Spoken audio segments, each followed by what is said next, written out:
Welcome back. And here is SAMSON'S Take very quickly, and I title it, What is good for Adu-Boahene is good for all.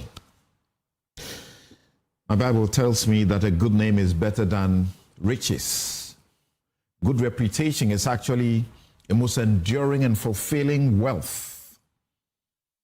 The police and our courts sometimes confirm this in granting what we call the self-recognizance bail.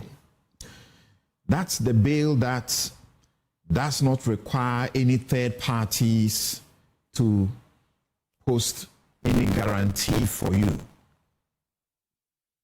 But it may be misapplied to having money and property. Sometimes that's the way we think. It may be misapplied to being of a rank or a certain position in politics or public service. And that's when a country gets it wrong. So wrong. And unjustly denies the faithful teacher or sweeper such privileged treatments. I read comments about the elites, wealthy or politically exposed persons being treated with kid gloves by law enforcement and our courts when they are accused of theft or some wrongdoing. There are those who feel the court ought not find itself struggling to remand Kwabena Adu-Boahene for very serious crimes he's accused of. Yeah, he's accused of very serious crimes. For stealing 27.1 million, 1 million, and 21 million on separate occasions under the guise of procuring a cyber defense system for the state.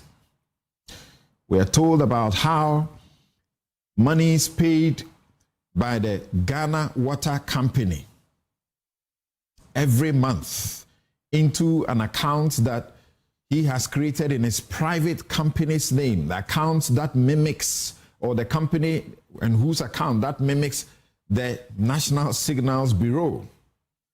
The Ghana Water Company is said to pay monthly 1.5 million into that account, which is owned by Kwabena Adu-Boahene, for internet services. He said to have done a scheme, this particular scheme that has resulted in a total loss of 62 million Ghana cedis to the state. So I can appreciate why people are angry that even getting him remanded is becoming a tussle. And there are people who are raising questions, that they are surprised, and that it sounds strange that even when he is remanded, it has been limited to only 7 days. Let me tell you this. My advocacy for decriminalization of poverty offenses. As a gentleman in the Western region whose wife, new fresh wife, young wife, was pregnant, and he had to go to someone's farm and steal a bunch of plantain. He was put into jail. I sat here on news file, got Kwekubako, Okujetua, Blackwire, Martin Pebu, was it, to contribute some money for us to help pay the fine that he was slapped with, and got Danny the Barber in East Legon to supply, barbering kits and a whole studio for him to get back to his job, which was barbering. Petty offenses. People are selling on the street, they get arrested, they get whipped, and they get put into jail because they are fined small amounts they can pay. I've been advocating for this and advocating for community sentencing. In that advocacy, I've had the rare privilege of even drafting what should become the law for the Republic to ensure that there are timelines for trials or if those timelines are breached, the persons who are accused may well be freed.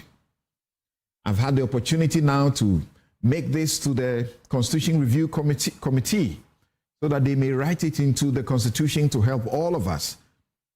You see, some have been in custody for months. Some have been in custody for years, even a decade or more. Some have been lucky thanks to the Justice for All project.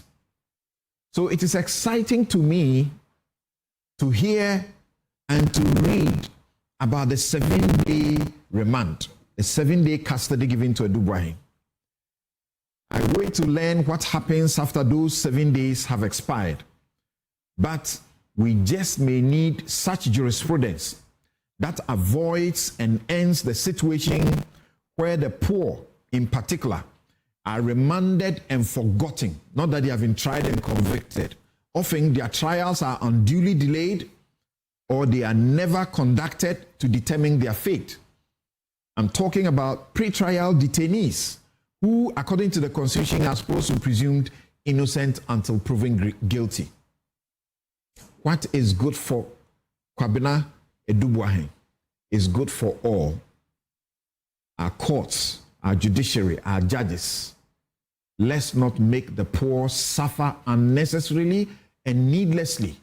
We throw them into jail, into remand, sometimes without any shred of evidence being shown to us that they cannot or they will not come and stand for trial if they are granted bail. And that's my take. We'll be right back.